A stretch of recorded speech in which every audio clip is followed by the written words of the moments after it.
संत रामपाल जी महाराज एक ऐसे महान संत जिन्होंने अपनी सतभक्ति, तत्व ज्ञान, करुणा और सेवा के बल पर समाज में नई मिसाल कायम की है।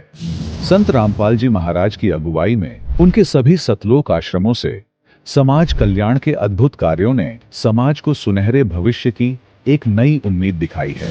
संत रामपाल जी महाराज से नाम दीक्षा लेने के बाद लाखों लोगों की लाइलाज बीमारियां जैसे कैंसर, एड्स आदि ठीक हुई। संत जी के ज्ञान से प्रेरित होकर उनके अनुयायियों ने लाखों यूनिट रक्तदान किया। संत जी ने लाखों बहन बेटियों का दहेज मुक्त विवाह करवाया।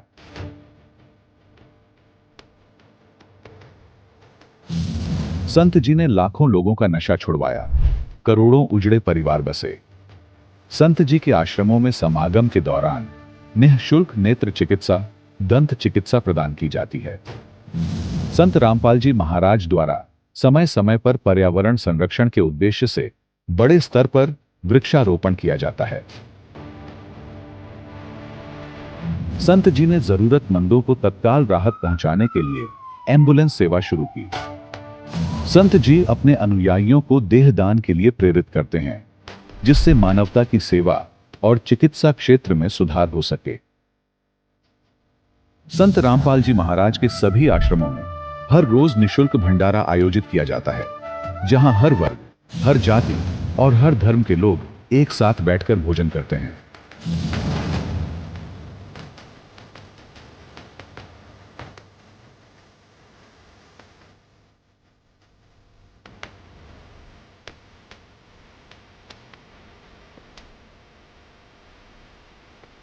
संत रामपाल जी महाराज के आश्रम में हजारों बुजुर्गों को सम्मान और प्यार के साथ जीवन जीने का अवसर मिलता है।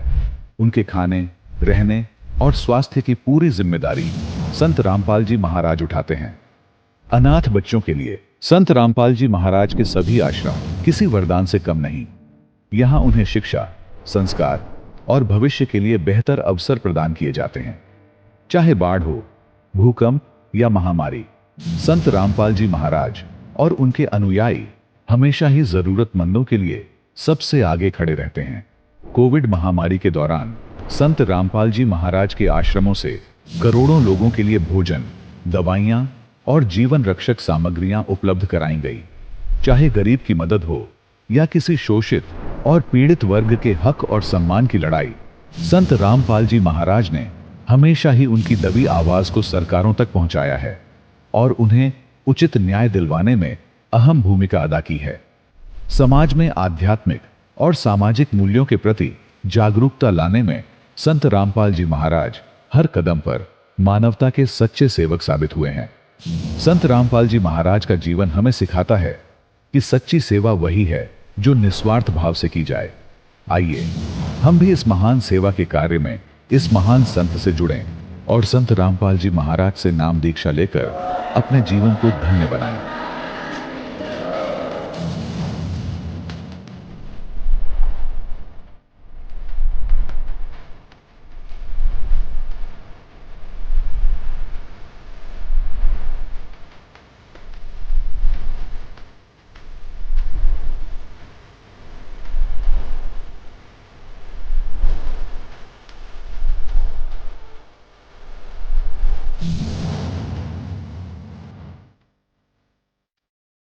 सत साहिब सतगुरुदेव की जय। बंदी छोड़ कबीर साहिब जी की जय। बंदी छोड़ गरीबदास जी महाराज जी की जय। स्वामी राम देवानंद जी गुरु महाराज जी की जय हो।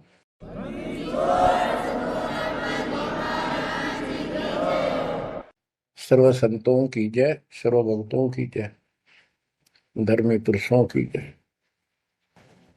श्री काशी धाम की जय, श्री सुडानी धाम की जय, श्री क्रोथा धाम की जय, श्री बरवाड़ा धाम की जय। सत साहिब। ग्रीव नमो नमो सतह पुरुष को, नमस्कार गुरु के नहीं। सुर नर मुनि जन साधु, संतों सर्व सुधी नहीं। सतगुरु साहिब संत सब दंडवोतम प्रणाम, आगे पीछे मध्य हुए, तिनको कुर्बान। जय जय सतगुरु मेरे की, जय जय सतगुरु मेरे की, सदा साहिबी सुख से वसियो, उस सत्यलोक के डेरे की। जय जय सतगुरु मेरे, जय जय सतगुरु मेरे, सदा साहिबी सुख से वसियो, अमरपुरी के डेरे। निर्विकार निर्भय तू ही, और सकल बेमान। यदि साधो और सकल बेमान, सब पर तेरी साहिबी, सब पर तेरी साहिबी, तुझ पर साहिब ना, निर्विकार निर्भय। परमपिता परमात्मा कबीर जी की असीम रजा से, मेरे गुरुदेव जी के आशीर्वाद से आज विश्व के मानव को अपने निज घर का ज्ञान हुआ, सब सदग्रंथों का सार परमात्मा के द्वारा बताया अध्यात्म ज्ञान प्राप्त हुआ। ये जन्म और मरण प्रत्येक देशवर की योनियों में, शरीरों में कष्ट क्यों, दुर्गति क्यों हो रही है, इसका ज्ञान हुआ। और आपको ये भी ज्ञान हुआ हमारा भगवान कौन है, आपको ये भी जानकारी हुई कि यहाँ से छुटकारा होगा कैसे। ये सब ज्ञान सतगुरु से होता है। तो दास जब भी मालिक को याद करता है, अपने गुरु जी के एक एक वचन जो मुख्य तौर पर सुनाए गए थे, तुरंत आत्मा में लगते हैं जाके, और उनकी विशेष याद बनती है, और कबीर जी की ये बातें याद आती है। अमरवाणी कबीर सतगुरु के उपदेश का लाया एक विचार, जय सतगुरु मिलते नहीं, जाते नरक द्वार। नरक द्वार में दूत सब करते खिंचातान, उनसे कबू नहीं छूटता, फिर फिरता चारों खानी। कबीर चार खनी में भरमता, कबहू न लगता पार। सौ फेरा सब मिट गया, मेरे सतगुरु के उपकार। जय जय सतगुरु मेरे की, जय जय सतगुरु मेरे की, सदा साहिबी सुख से बचियो, उस अमरपुरी के डेरे। गुरुदेव की जब ये उपकार याद आता है, उसके प्रति अनायास ही अपने आप उसकी जय जयकार करने को आत्मा पुकार उठती है। बच्चों, ये जो ज्ञान दास सुना रहा है, सब सदग्रंथों शास्त्रों से प्रमाणित है, और खुद परमात्मा स्वयं परमेश्वर बना करके ये हमें ज्ञान बताया, और फिर अपने बच्चों को ऊपर लेके गए, फिर नीचे छोड़ा। उन्होंने दिल खोल कर सच्चाई बताई, अपने समर्थ की जानकारी दी। उस घर का सुख और यहाँ के नरक का कष्ट याद दिलाया जो सत्य है। आज कोई सुखी नहीं धरती पर। इस बात को आप आसानी से समझ लेना।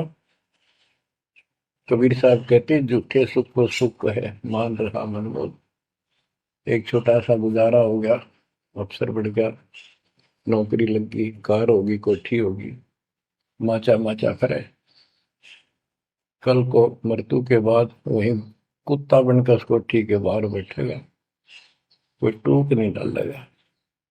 ये कष्ट याद रखो जब ये भक्ति बनेगी। वैसे भक्ति हो ही नहीं सकती, क्योंकि मनुष्य जीवन के अंदर इतनी राहत मालिक देता है, उसको वो सुविधा खूब मिलती है। जैसे बच्चे स्कूल जाते हैं, पढ़ाई करते हैं, तो माता पिता उनको पूरी सुविधा देते, अपनी स्थिति से बढ़कर, अपनी औकात से भी ज्यादा उन बच्चों पर खर्च करते हैं। और वो बच्चे पढ़ाई ना करके उन पैसों का दुरुपयोग करते हैं, उस समय का दुरुपयोग करते हैं कि तब बकवाद करें, फिल्म देखें या खेल में बढ़े रहे।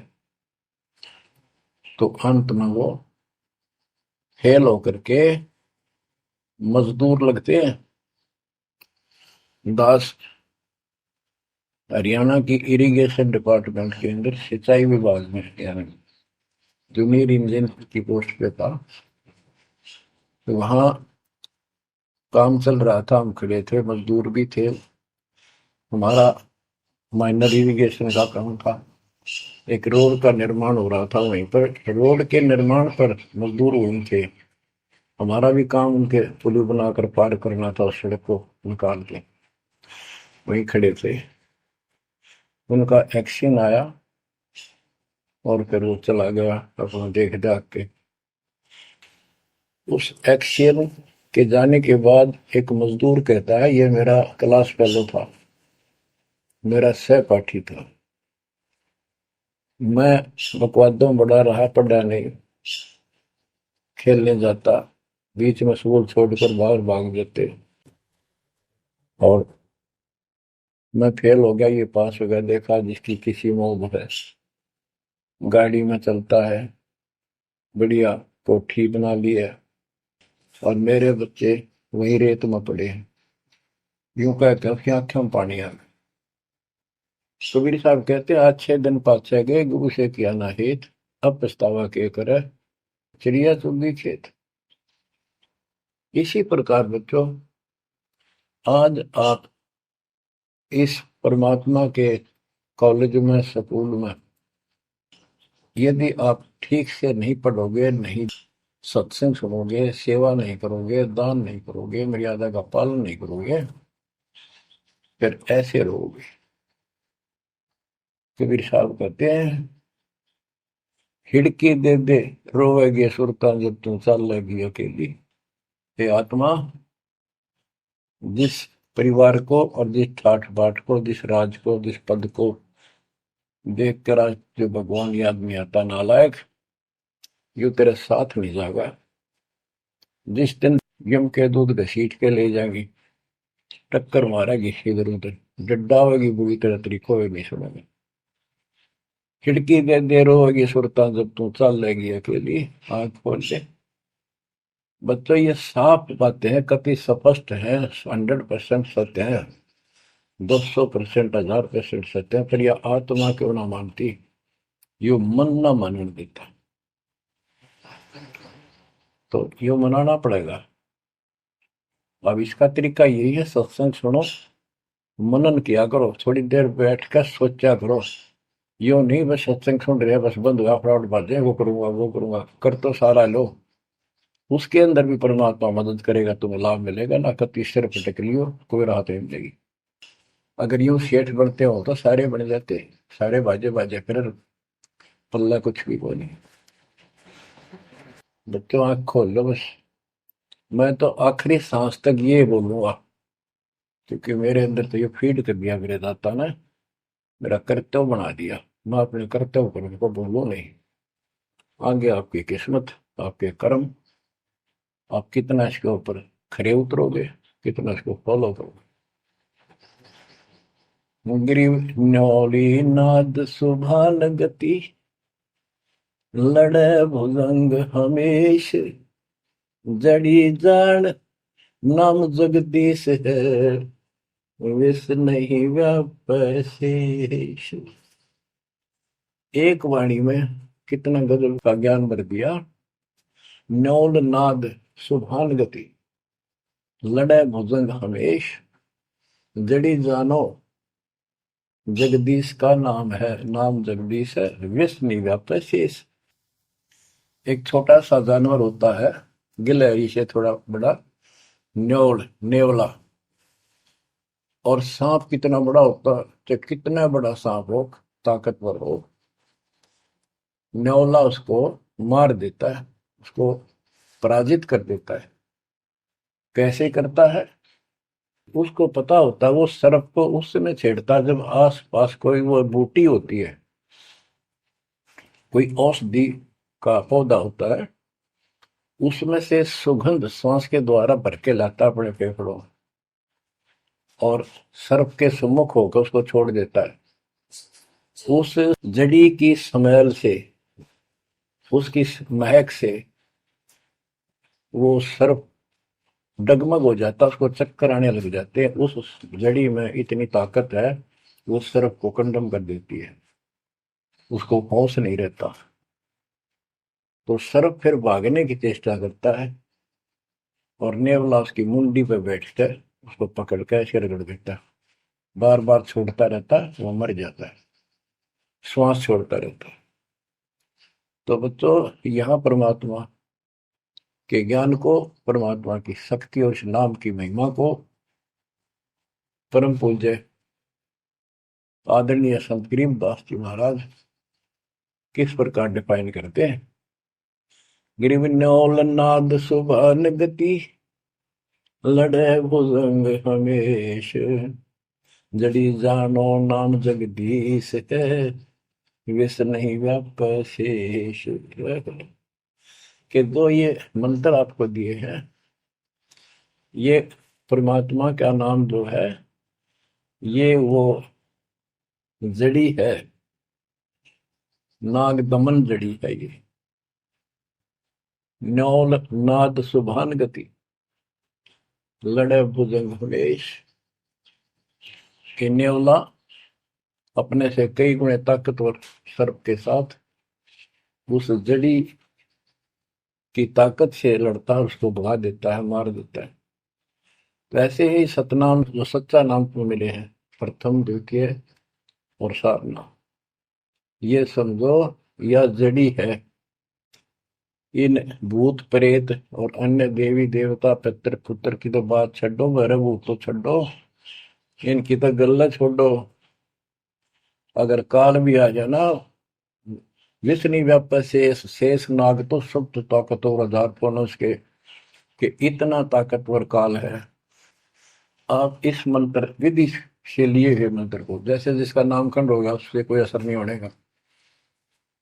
मर्यादित भगत बेटा या बेटी, और कोई भी आपत्ति आती है, यम के दूत कोई कष्ट देना चाहते हैं, एक बार सिमरण करो इस सब नाम का। कहते विष नहीं व्याप से इस काल भी मुरझा जाएगा, केरी नाम कबीर है, विषम काल गजराज, दादू भजन प्रताप से सुनकर बाजेगा आज। तो बच्चों, इन बातों को ध्यान से रखो, याद रखो। आप इतने सुरक्षित हो गए हो, जैसे हाथी पर बैठा दिया जाए तो कुत्ता उसको कोई हानि नहीं कर सकता। तो स्वान हाथी के असवार को स्वान काल नहीं खाए, हाथी पर बैठे आप हो। आप इतने परमात्मा की शरण में आ गए थे, इतने सुरक्षित हो गए, उसकी रेंज से, पहुंच से इतनी दूर हो गए काल से, जैसे कुत्ता हाथी पर बैठे व्यक्ति को कोई हानि नहीं कर सकता। उसके लिए आपने तन मन शीस ईस अपने पे, तन मन शीस ईस अपने पे, पहलम चोट चढ़ावे जब कोई राम भगत गति पावे हो। जब कोई राम भगत गति पावे हो जी। लोक लाज मर्याद जगत की तन ज्यो तोड़ बगावे। अष्ट सिद्धि की अटक न माने आगे कदम बढ़ावे। जब कोई राम भगत गति पावे तो जी। जब कोई राम भगत गति पावे तो बच्चों ये सारे फार्मूले लाने पड़ेंगे जब यह प्रॉब्लम सोल्व होगी जन्म और मरण की। आप क्या बताते हैं? गरीब हंस गवन करते नहीं मान सरोवर छाड़। कौवे उड़ उड़ जाते हैं खाते मांसाहार। गिरव मान सरोवर मुक्ति फल मुक्ता हल के ढेर। कौआ आसन ना बंधे जे भूमि दीन सुमेर। गरीब कौआ रूपी भेख है ना प्रतीत यकीन। 68 का फल मेट कर बहे दीन बेदीन। गरीब हंस दशा तो साध है सरोवर है सत्संग। मुक्ता हलवाणी चुगे चढ़त नवेला रंग। और जो कितनी अच्छी व्याख्या की है संत गरीबदास जी ने, कमाल कर दिया। गरीब अंश गवन करते नहीं मान सरोवर छाड़। कौवे उड़ उड़ जाते हैं खाते मांसाहार। फिर बताया है गरीब हंस दशा तो साधु है सरोवर है सत्संग। मुक्ता हलवाणी चुगे चढ़त नवेला रंग। कि जैसे हंस गमन करते नहीं मान सरोवर छोड़। हंस का एक पक्षी होता है हंस, उससे तुलना की है सदे हुए भगत निर्विकार भगत सच्चे भगत की। कि जैसे हंस एक पक्षी होता है सरोवर के ऊपर तालाब के ऊपर होता है जिसमें मोती होते हैं और वहीं पर बुगला होता है उसी जैसी शकल सेम शकल होती है, उनकी पहचान नहीं कर सकते। उनकी पहचान इसी से होती है। जो मोती खाता है वो तो हंस और मच्छी खाता है वो है बुगला। दोनों की सेम आकार शरीर का और ऐसे ही कलर सफेद होता है। और कौवे भी वही होते हैं मांस मच्छी खाते हैं। हंस वो होता है जो भूखा मर जाएगा पर मच्छी मांस मेंढकी नहीं खाएगा, मेंढक नहीं खाएगा। इसी प्रकार भगत वो होता है अपने धर्म कर्म पर रहेगा, बकवाद नहीं करेगा चाहे कुछ भी हो। तो हंस गमन करते नहीं मान सरोवर छाड़। सरोवर तो सत्संग है। इस सत्संग को सरोवर मानो तालाब टैंक और भगत हंस है। ये इसको छोड़कर जाते नहीं, यानी परमात्मा की भक्ति त्यागते नहीं। और कौवे उड़ उड़ जाते हैं। जो कौवे जैसे विचारों के स्वभाव के व्यक्ति होते हैं वो बकवाद करने बिना टेके नहीं। उनको कितनी सुविधा मिल जाए आश्रम में वो अपने गंदे कर्म बिना टिक नहीं सकते, उनका स्वभाव इतना बिगड़ गया। तो यहाँ कहते हैं गरीब हंस गवन करते नहीं मान सरोवर छोड़े। कौवे उड़ उड़ जाते हैं खाते मांसाहार। यानी बकवाद विकारी लोग सत्संग नहीं टिकते, छोड़कर चले जाते सत्संग। और हंस दशा तो साधु है भगत है सच्चे। और सरोवर है सत्संग मुक्ता हल वाणी चुगे। ये अमृत वाणी रूपी मोती खाते हैं फिर चलत नवेला रह गए। इस ज्ञान को सुनकर आत्मा में और कसक पैदा होती है, तड़प पैदा होती है भगवान की तरफ और ज्यादा लगन लगती है। मुक्ता हलवाणी चुगे, ये मुक्ति मुक्त होने की मोती रूपी वाणी चुगते हैं, खाते हैं, सुनते हैं, आत्मा का आहार है। फिर चढ़त नवेला रंग और अजब गजब आत्मा के अंदर इसका असर होता है, प्रभाव पड़ता है। फिर वो बताते हैं, ग्रीव कोट वर्ष करे साधों की, पत्थर का जल में क्या भीजे, चंदन बन में रंग लागे, एक बांस बिठम भी ना सीधे। परमात्मा गरीबदास जी कितना प्यारी व्याख्या करते हैं कि कोटि वर्ष करे संगत संतों की, सतगुरु की, पत्थर का जल में के बीजे। पत्थर को पानी में डाल दो कितने में, और 100 वर्ष के बाद निकाल लो, उसका कभी असर नहीं। उसको एक दूसरे के साथ बिठा दो, जब आगे निकलेंगी चिंगारी पाटेगी, जबकि पानी से तो सब नरम हो जाते हैं।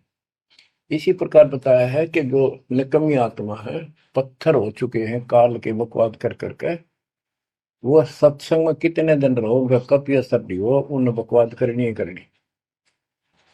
ग्रीव कोट वर्ष करो संगत साधुओं की, पत्थर का जल में क्या बीजे, और चंदन बनना रंग ला दे, एक बांस बिटम भी ना सीधे।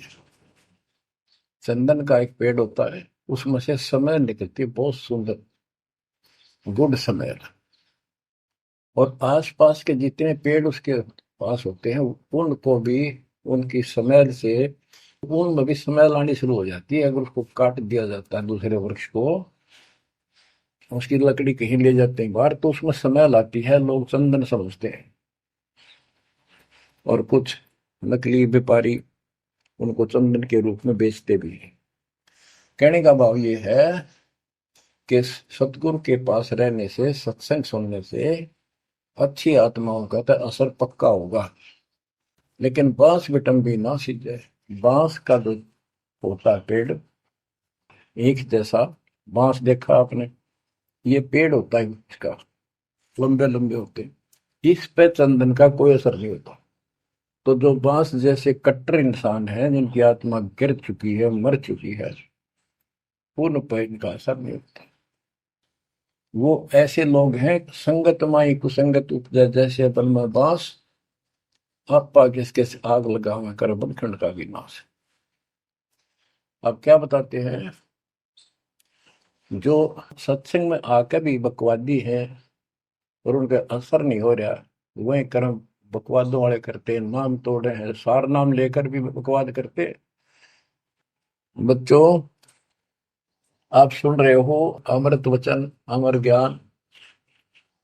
अब जैसे कई भक्त हैं, दिखे ऐसे हैं जैसे बहुत बड़े भगत है, बहुत निकट रहते हैं हमारे, और अंत में उनके कर्म इसे गद्दे पावे, हम सोच भी नहीं सकते। तो ये गलतियां हैं, इनको सुधारना पड़ेगा अपने। भाई और बात तेरे काम न आवे, संतों शरण लाग रे, मुके सोवग पलत में बंदे, जाग जाग नर जाग रे, जाग जाग नर जाग, उठ सवेरे हुक्कावर लिया, उनके जाग्या नर भाग रे, शुक्रम किया ना करी रे बंदगी, फुटे तेरे भाग रे, वो फुटे तेरे भाग रे। इस तन सराय में जीव मुसाफिर, करता रहे दिमाग रे, रात बसेरा कर ले डेरा, चले सवेरा त्याग रे, चले सवेरा त्याग रे। बगैर सच्चे ज्ञान के इंसान सारे जीवन में अपनी मनमुखी अटपट कर यूं कर दूंगा, वो कर दूंगा, कोठी बना दूंगा, उसने ऐसे ठग लूंगा, ये ऐसे कमा लूंगा, यहाँ जमीन इतनी सस्ती मिले है, ऐसे कर लूंगा। कर ले, लेकिन भक्ति भी तो साथ कर ले। बरकत तो दाता ने देनी है, कर्म तो ज्यादा मिले नहीं, कितनी कोशिश कर लो।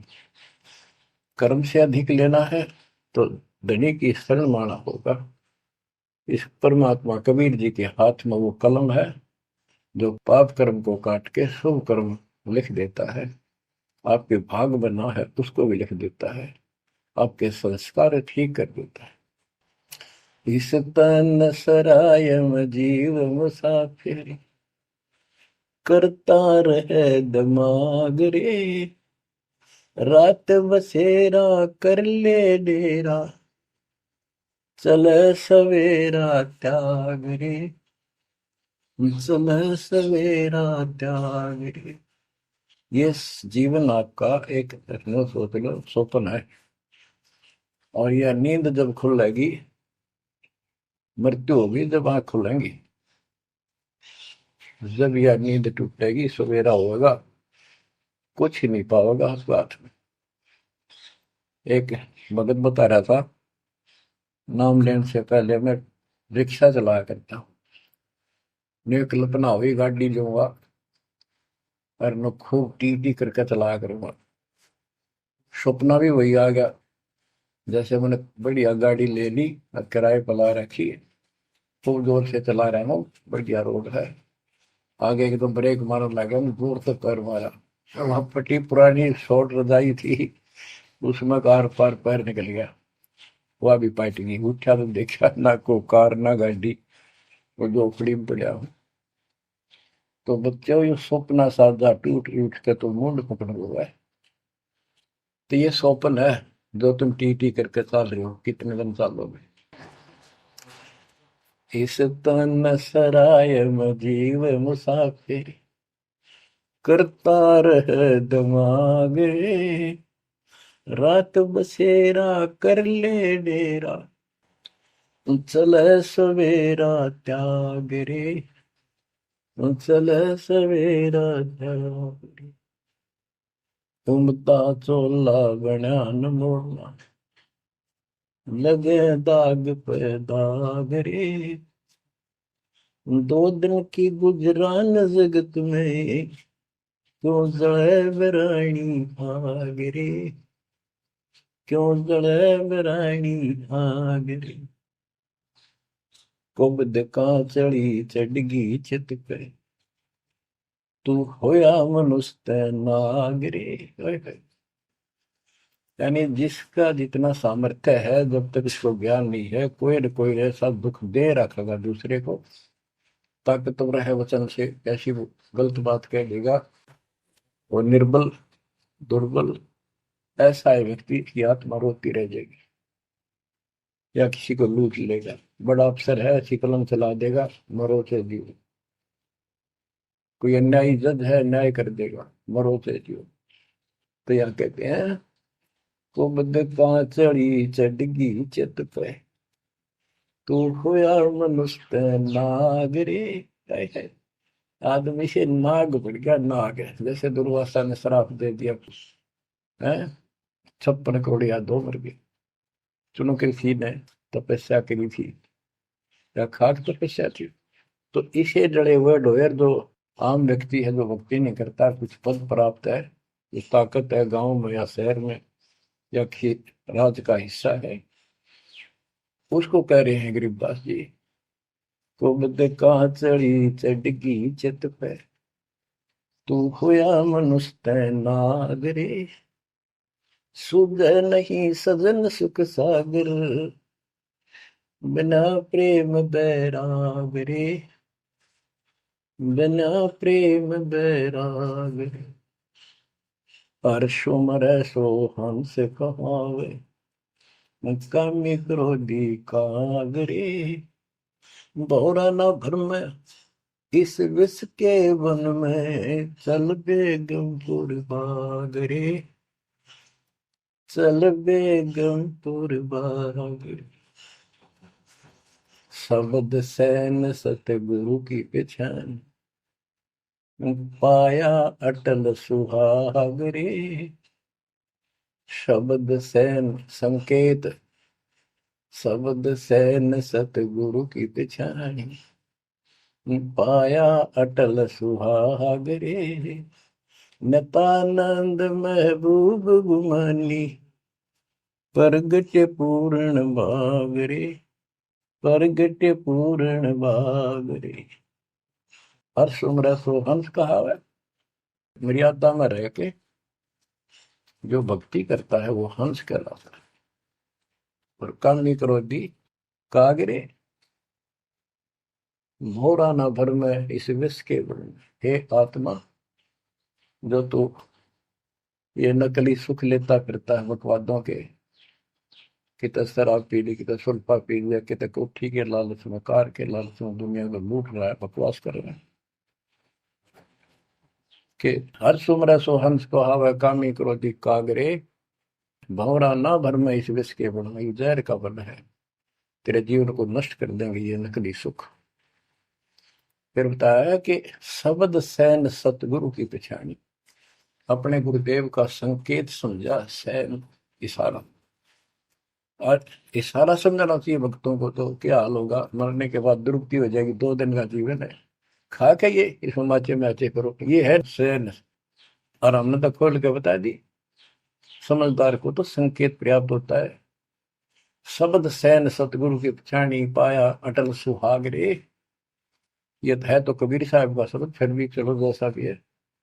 नता आनंद महबूब गुवानी, प्रगटे पूर्ण भाग रे। अब सतगुरु से बात शुरू हुई थी, मैं ये नित्यानंद जी भी कहते हैं कि मेरा महबूब सतगुरु गुमानी दास, मेरे कोई अच्छे भाग थे जो मुझे इनका मिलन हुआ। नित्यानंद महबूब गुमानी, प्रगटे पूर्ण भाग रे। बच्चों, आप इन बातों पे ज्यादा ध्यान दिया करो जो सत्संग के अंदर बताई जाती है। जो सत्संग जो है ये एक टीचिंग है, टीचिंग।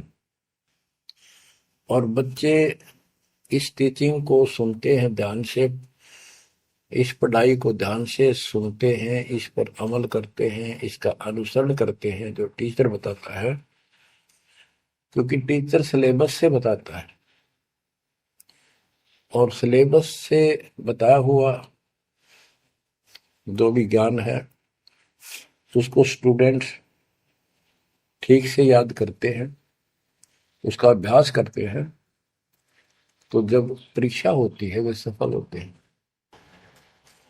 अब ये आपकी जो क्लास लग रही है, ये उस कबीर भगवान की आप पर एक न्यारी रजा और है, अलग से हुई है।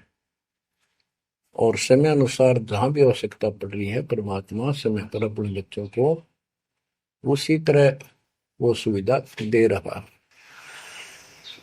आप सत्संग के दौरान बहुत एकाग्र चित्त से सुना करो,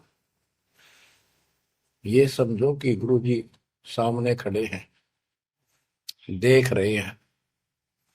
जैसे क्लास के अंदर टीचर खड़ा होता है, पढ़ा रहा होता है, प्रोफेसर पढ़ा रहा होता है, तो बच्चे बहुत सावधानी से और शिष्टाचार से एक एक बात को ध्यान से सुनते हैं।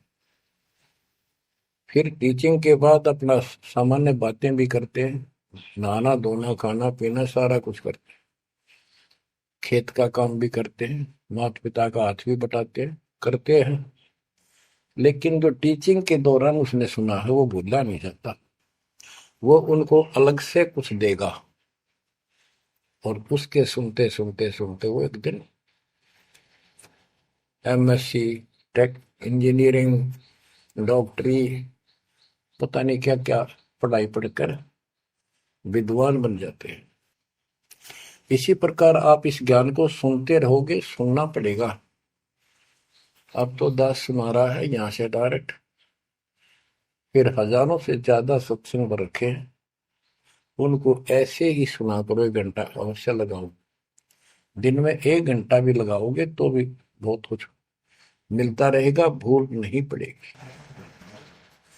काल का आपके ऊपर बहुत भयंकर दबाव है, बहुत प्रेशर है। इतना ज्ञान सुनते हो, जितना दास चाह रहा है आपके अंदर, वो प्रेरणा अभी बनी नहीं है, पर बहुत कुछ बात लवा लगी है। निकट हो और सुनते रहो।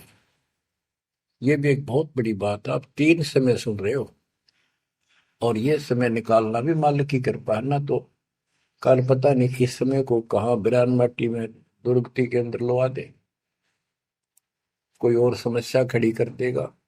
सारी टेंशन वही, उस दिमाग वहां घूमता रहेगा, या कोई बीमारी हो जाएगी, उस पर टेंशन, हॉस्पिटल में पड़े रहेंगे।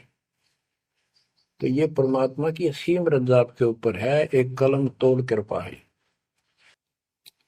और ये बातें कहने सुन की नहीं, ये कर पाड़न की है। ध्यान दो, इस गंदे लोक की स्थिति से आपको पूर्ण रूप से परिचित करा दिया गया है। यहाँ एक पल का भरोसा नहीं। तुम क्यों आंख बंद करके बैठे हो इस गंदे लोक में, इसी व्यवस्था में उलझे रहोगे क्या? ठीक है, अपने निर्वाह के लिए करना पड़ेगा, करते रहो, पर भगवान की कसक दिल में अलग से रहनी चाहिए आपके। एवं नहीं सुन लिया हमने, सुना दिया, तुमने सुन लिया, थोड़े बहुत मंत्र कर लिए, सुबह दोपहर शाम की आरती कर ली, अच्छी बात है, लेकिन यह कसक पैदा नहीं हुई तो बात फिर अधूरी रह जाएगी। आप क्या बताते हैं? गरीब दरस परस नहीं अंतरा, रूमी वस्त्र बीच, पारस लोहा एक डग, पलटे नहीं अभीच। उदाहरण देते हैं कि जैसे कई भक्त ऊपर से इतने परम भगत दिखाई देते हैं और गुरु जी के कतीजा में बहुत निकट, बहुत पहुंचे, बहुत अच्छी आस्था वाले हैं, लेकिन इससे बात बनेगा नहीं जब तक दिल से नहीं चाहोगे गुरुदेव को और मालिक को। एक उदाहरण दिया है कि दरस परस नहीं अंतरा, रूमी वस्त्र बीज। पारस एक पत्थर होता है, लोहे को टच करते ही सोना बना देता है, ऐसे छूते ही। और कहते हैं लोहे और पारस साथ साथ रखे हैं। यदि एक रूमी वस्त्र बाल जितना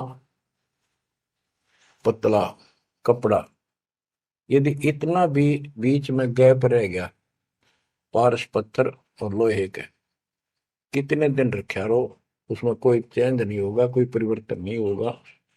इसी प्रकार अपने गुरु और भगवान के प्रति जब तक आपकी आस्था कति दिल से नहीं जुड़ेगी, बिल्कुल दिल से, वो कसक आपको अपने आप महसूस होगी कि इस संसार में आपका कोई नहीं है। जितना भी परिवार रिश्तेदारी है, ये हमारे संस्कार पूर्व जन्म के लेन देन, ये ऋण उलझा पड़ा है। इस ऋण को भी अब दाता आसानी से सुलझाएगा, आपको पता भी नहीं लगने देगा। आपके संस्कार चेंज करेगा, आपके संस्कार बदल देगा, करेगा उसके तो दिल से जुड़ जाएगा। तन मन धन, मन कर्म वचन से मालिक पे समर्पित हो जाएगा। आपको प्रमाण देता हूं, जैसे बेटा है, बेटी है, ये हमारे कुछ पिछले संस्कार, कोई ऋण है। जैसे आजकल बेटी का विवाह करना पड़ता है, कितना खर्च होता है। आपको बताता हूँ, एक व्यक्ति कह रहा था, मैं बोला मेरा 3 कन्या होगी और हमारे यहाँ तो बहुत खर्च करते हैं, ब्याह पता खर्च करें करें 10-20 लाख तो कम से कम है। और फिर लड़की के बालक हुए तो अपने घर बुलाते हैं, माँ के घर, और उसके ऊपर फिर कम से कम 10 लाख रुपए यो खर्चा और होता, यो एक ब्याह और होता हमारे यहाँ। ये ऐसी परंपराएं हमने आप सिर पर रखी हैं। और भी दूसरे समाजों में देख लो, बहुत खर्चे होते हैं। और लड़की को हमने अपने आप बोझ बना रखा है। बच्चों, अब परमात्मा ने कैसी कृपा की है। दास ने मालिक का आदेश और गुण अवगुण सारे क्लियर कर दिए कि अभी ये ऐसा करने से ऐसा हानि, ये करने से ऐसे लाभ। अब जैसे उदाहरण दिया आपको बच्चों का विवाह करने के लिए, प्रारंभ के अंदर श्री देवी पुराण के अंदर लिखा है कि देवी ने अपने तीनों पुत्रों की शादी ऐसे सिंपल वे से की, वचन से। 3 पुत्री उत्पन्न की, 3 वो पुत्र पहले हो रहे थे, वो वचन से पैदा की, वो अपने संसारिक क्रिया से पैदा किए थे। और तीनों को बुला बुला के कह दिया, ले बेटा यह तेरी पत्नी, ये तो उसका पति, जाओ अपना घर बसाओ। ना कोई बराती था, ना कोई बाती था, ना कोई कढ़ाई चढ़ाई, ना बाजे बजाए। ये बाद की बकवाद शुरू कर दी, संस्कार ऐसे जोड़ दिए जाते हैं। तो अब हम इसी तरह कर रहे हैं। और पता नहीं कई हजार बेटियों का विवाह ऐसे सिंपल वे से कर दिया। ये संस्कार बदल गए। ये लेन देन कर्ज मालिक ने कलम से काट दिया। और आप बच्चों ने भी इस बात को एहसास कर लिया कि सचमुच ये व्रत की बकवाद है। एक पवित्र नाते को, बेटी को गऊ के साथ धन है बेटी। माँ बाप के रहेगी वहां कमावे, आगे जाएगी वहां उसको ऐसे सारे ताने का रखे कुछ दिन तो, और कभी ना नहीं करती। तो ऐसी पवित्र आत्मा को अपने लेन देन कर्ज के कारण हमने दुश्मन बना रखी थी, पेट में मारने लगे गर्भ के अंदर। अब बेटी बोझ नहीं, परमात्मा की कृपा से तो ये संस्कार बदल गए।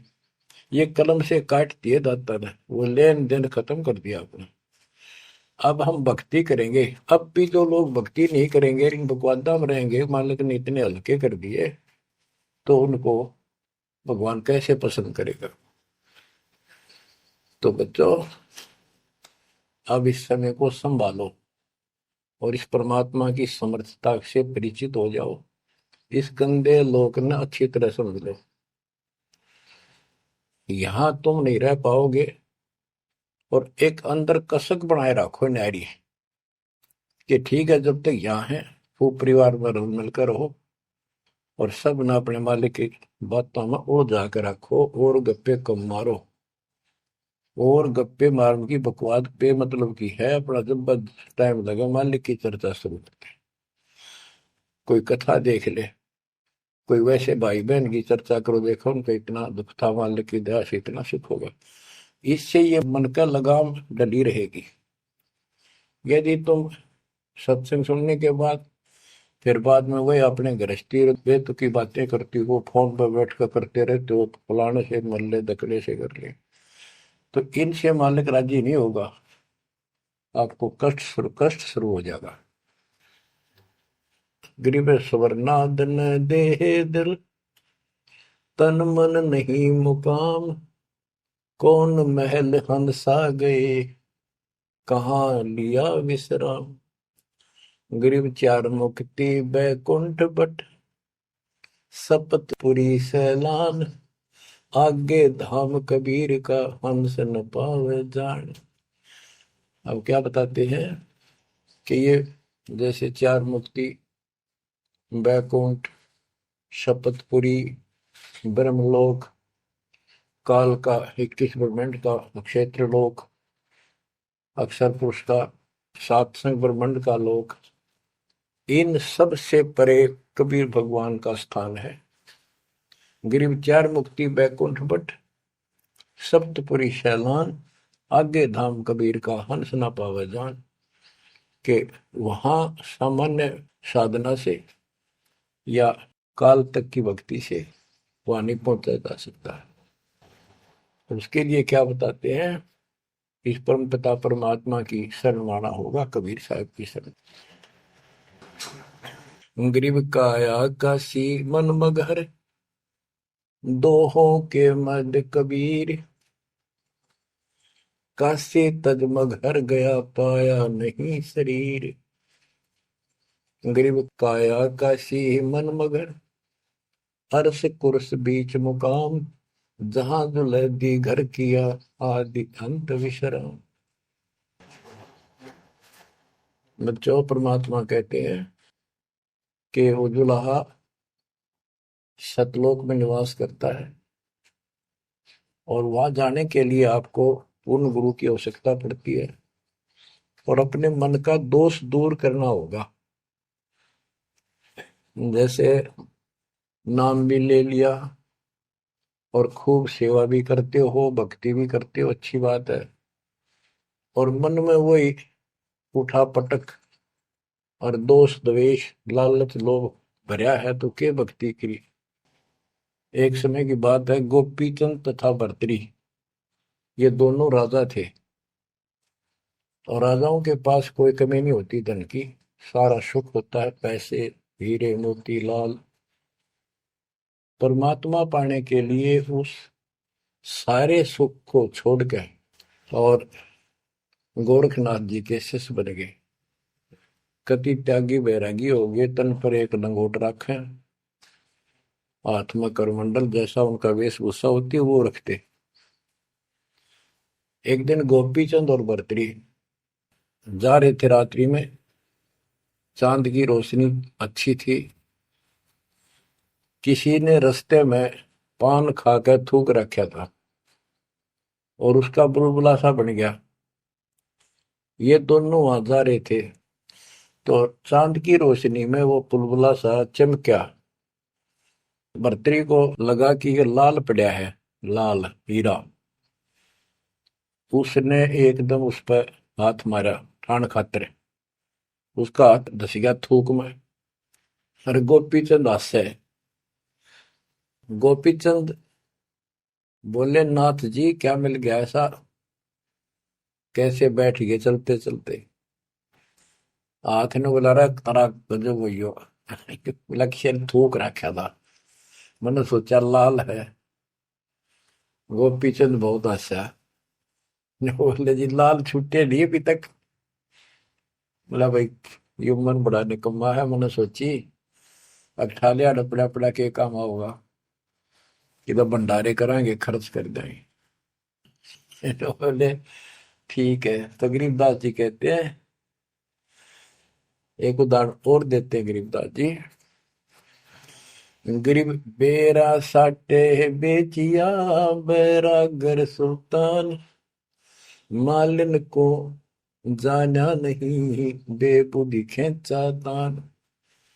गरीब शेर बेर पलड़े चढ़े, एक पड़ा भो माही। मालिन और सुल्तान को हिलकारे ले जाही। 2.5 लाख की पावड़ी, एक पैसे का बेर। देख अदब सुल्तान को कैसी डारी मेर। तो कहते 2.5 लाख के जूती थी, जिसमें लाल और हीरे पन्ने जुड़े हुए थे, और 1 पैसे का बेर। यानी मालन ने कहा कि बेर जो है 2.5 आने का शेर दूंगी, 2 आने के शेर। भूख लाग रही थी सुल्तान को, जब घर छोड़ कर चला, और सब त्याग दिए थे, कंबल लपेट रखी थी साल सा शरीर पर, और जूती पहन रहा था वो कीमती। भूखा मरे था, तो उसने कहा मैंने बेर दे दे, या दोनों जूती रख लेते, ये 2.5 लाख कीमत है। वो 2 अन्य के बेर, एक शेर तुलवा लिया और जूती धर दी। तोलते समय एक बेर पालड़े से नीचे गिर गया तराजू से। सुल्तान ने ठाया फटदेश, और मालन ने उसके ऊपर हाथ रख लिया कि मेरा है। सुल्तान का मेरा। परमात्मा कहते हैं, यू देखा अदम सुल्तान ने कैसे छोड़ी मेरे, यानी के लालच छोड़ा। अरे लालच तो नो का नो दिन बैठा तू तो अंदर मन में वो बकवाद बता। ये नहीं विचार किया 2.5 लाख की पावड़ी जुत्ती डाल दी एक पीछे के बेर के ऊपर, क्यों बकवाद कर रहे हैं। तो ये सारी दोष अपन निकालना पड़ेगा, इतनी ऊंचा उठाना पड़ेगा अपनी बुद्धि को। संसारिक लोगों की तो वृत्ति ऐसी होती है, पर सब कुछ त्याग के तो परमात्मा कहते हैं उसका एक लगा थप्पड़ असली रूप में आगे। बोला भले आदमी के राज त्याग गया तने, तो राज अंदर ही लिए फिर रहा है।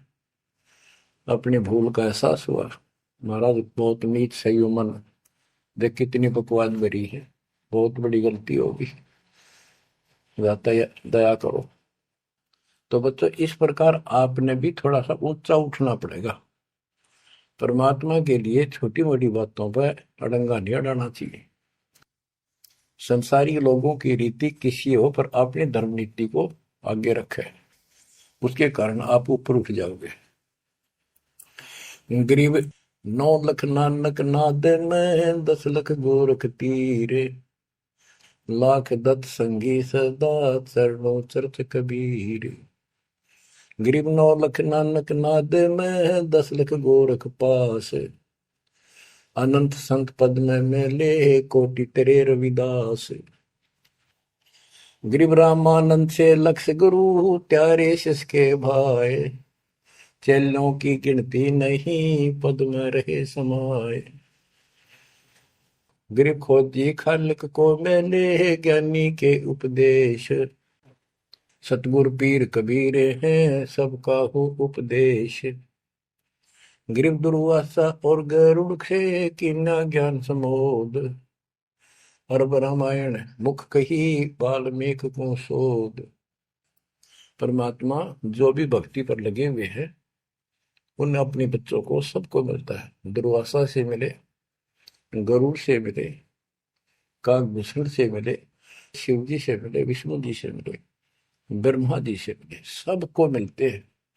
देवी जी से मिले, ये नहीं छोड़ते किसी को। हमारी बुद्धि काल में कति घुमा रखी है, ये बात हमारा समझ में आइए को नहीं।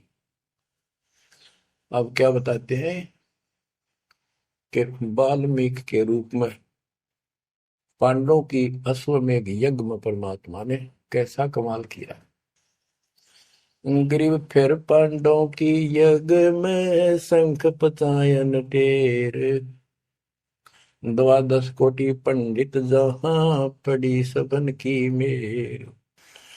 गरीब फिर पांडवों की यज्ञ में शंख पचायन टेर, 12 कोटि पंडित जहां पड़ी सबन की मेर। यानी सबकी मरोड़ निकल गई जब पांडवों के अश्वमेध यज्ञ में परमात्मा ने सुपत रूप में वाल्मीकि रूप में जाकर शंख बजाया। उसमें 12 करोड़ पंडित बैठे थे।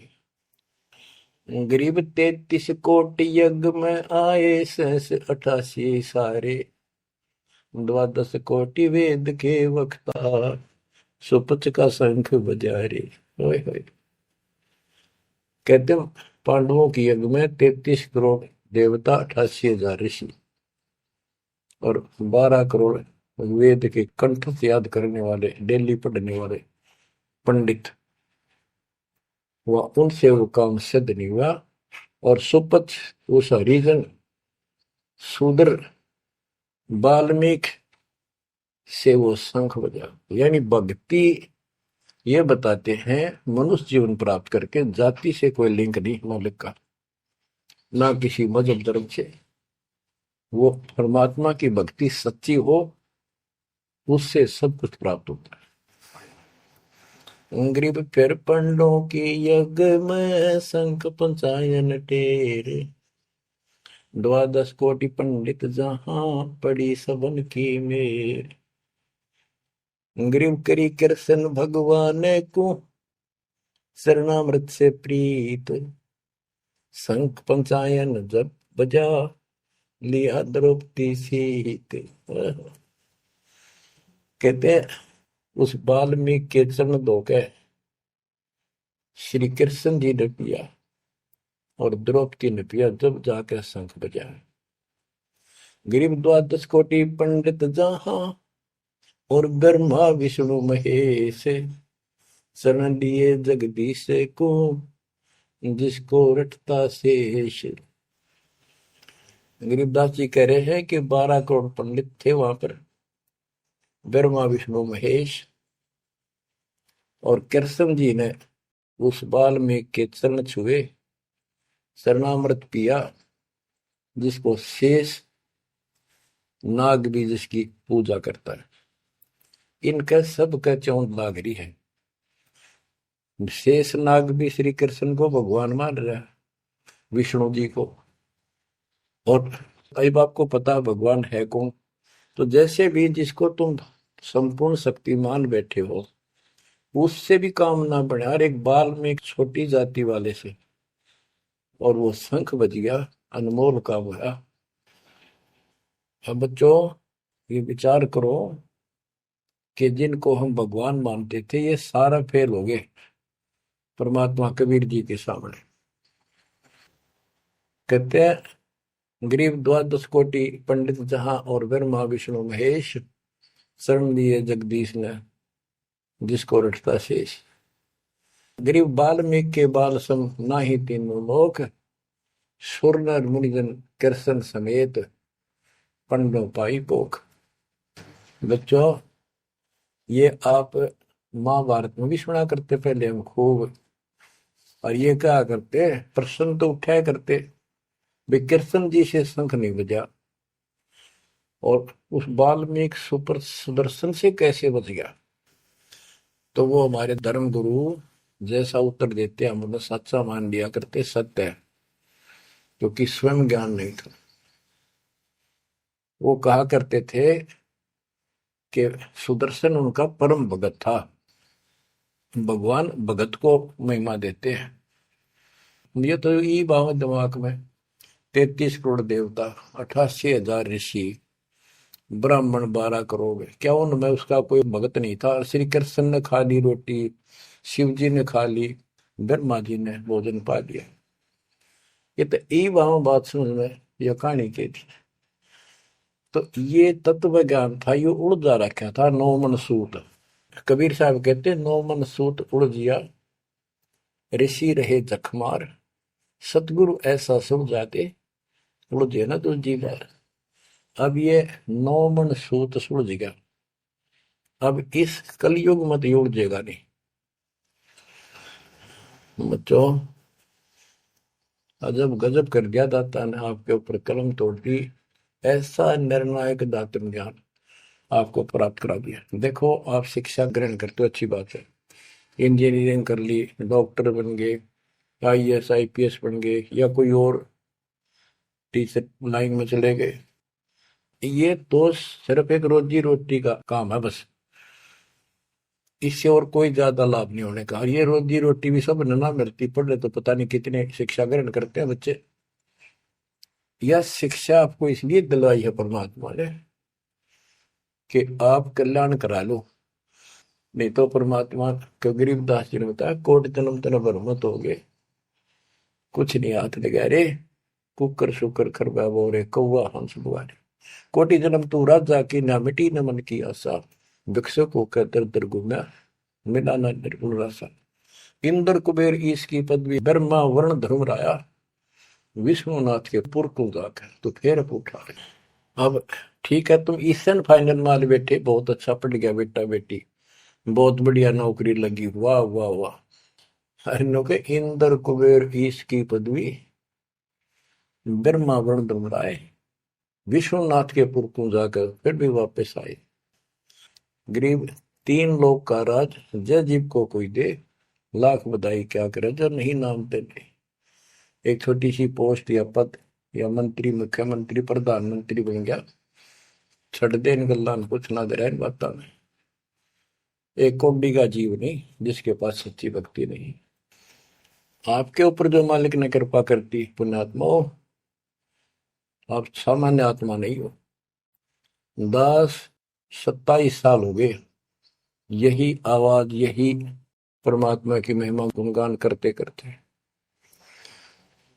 परमात्मा का कुत्ता हूं मैं, उसका निर्देश है, आदेश है, इसलिए आप धनियों को जगा रहा हूं, भौंक रहा हूं। और कुत्ता जब भौंकता है तो मालिक ने समझ लेना चाहिए कोई आपत्ति है, उठ के जागना चाहिए, इधर उधर देखना चाहिए, अपना धन संभालना चाहिए। आंखें खोल लो, कुर्बान हो जाओ। ये बार बार दास जो कह रहा है, कोई मूर्ख नहीं, मैंने कोई स्वार्थ नहीं आपसे, लेकिन आपका भविष्य, आपकी दुर्गति खड़ी दिखाई देती है दास को। आपकी ऐसी बिरान माटी असंग बार होली, कुत्ते गधे सुअर बनकर धक्के खाए आपने, अब भी डर नहीं लगता। अब तो ये नशा उतर जाना चाहिए आप लोगों का। क्या ये मैं भी बोलने जाऊं तुम सुने जाओ, या भेड़ वाले बीन मत बनाइयो इसने। इसका कुर्बान हो, जकड़े जाओ, मालिक के साथ लिपट जाओ, कुर्बान हो जाओ। ये कहने सुन की बात नहीं, ये कर पड़। क्या गरीबदास जी मूर्ख थे इतना मोटा ग्रंथ लिखा? क्या भगवान को लालच था आपसे जो 120 वर्ष तक हमारे बीच में इस गंदे लोक में कष्ट उठाया? आप उसके बच्चे हो, आप उसकी आत्मा हो, वो हमारा बाप है, वही माँ है, वो सब कुछ है, वो भाई है, वही बहन है। तुम्हें माता च पिता, तुम्हें बंधु च सखा, तुम्हें विद्या च द्रविणम, विद्या और धन दाता तू ही है। तोमेव मम सर्वम देव देव, हे देवों के देव, हे मालिकों के मालिक, मेरे तो आप ही सब कुछ हो। ये भाव हो बेटा बच्चों तुम्हारा। ये वो पिता है, ये बाप भी यही है, माँ भी हमारा यही है, ये हमारा भाई भी यही है, सच्चा साथी सखा फ्रेंड भी यही है। अगर विचार करोगे तो जिनके ऊपर मुंह धोए बैठे हो, जिनके ऊपर तुम सारा मान रहे हो, चाहे आपका प्रधानमंत्री मित्र है, प्रधानमंत्री मर जाता है कि सारा था उसका, खुद मौत होगी कि रक्षा करी प्रधानमंत्री ने। और ये परमात्मा यहाँ भी साथी, संसार छोड़ के जाओगे बच्चों तो भी साथी। ऐसे साथी को बोल कर आंख बंद करके बैठे हो, खोल लो नाक में, खोल लो बच्चों, मर बैठो इस मालिक को पाने के लिए। परमात्मा आपको सद्बुद्धि दे, आपके इस गंदे लोक की याद सदा बनी रहे, आपका भविष्य नरक बनने से बचे, आपको मोक्ष दे दाता सत्साई। संत रामपाल जी महाराज एक ऐसे महान संत जिन्होंने अपनी सतभक्ति, तत्व ज्ञान, करुणा और सेवा के बल पर समाज में नई मिसाल कायम की है। संत रामपाल जी महाराज की अगुवाई में उनके सभी सतलोक आश्रमों से समाज कल्याण के अद्भुत कार्यों ने समाज को सुनहरे भविष्य की एक नई उम्मीद दिखाई है। संत रामपाल जी महाराज से नाम दीक्षा लेने के बाद लाखों लोगों की लाइलाज बीमारियां जैसे कैंसर, एड्स आदि ठीक हुई। संत जी के ज्ञान से प्रेरित होकर उनके अनुयायियों ने लाखों यूनिट रक्तदान किया। संत जी ने लाखों बहन बेटियों का दहेज मुक्त विवाह करवाया।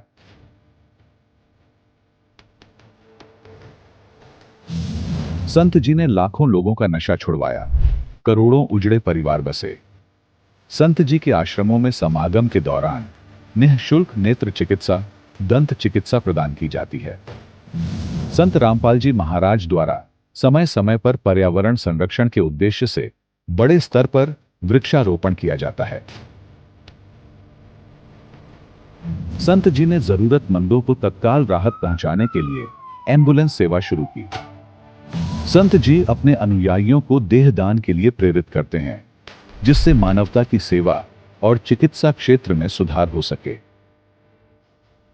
संत रामपाल जी महाराज के सभी आश्रमों में हर रोज निःशुल्क भंडारा आयोजित किया जाता है, जहां हर वर्ग, हर जाति और हर धर्म के लोग एक साथ बैठकर भोजन करते हैं।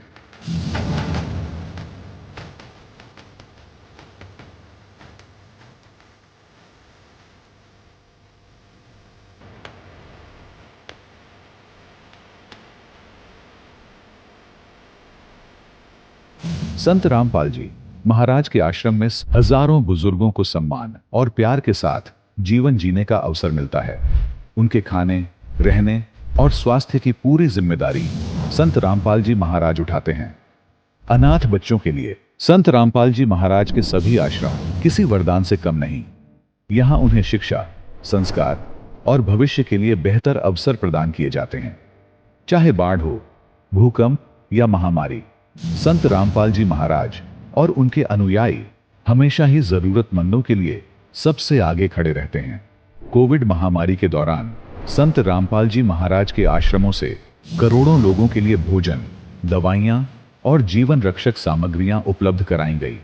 चाहे गरीब की मदद हो या किसी शोषित और पीड़ित वर्ग के हक और सम्मान की लड़ाई, संत रामपाल जी महाराज ने हमेशा ही उनकी दबी आवाज को सरकारों तक पहुंचाया है और उन्हें उचित न्याय दिलवाने में अहम भूमिका अदा की है। समाज में आध्यात्मिक और सामाजिक मूल्यों के प्रति जागरूकता लाने में संत रामपाल जी महाराज हर कदम पर मानवता के सच्चे सेवक साबित हुए हैं।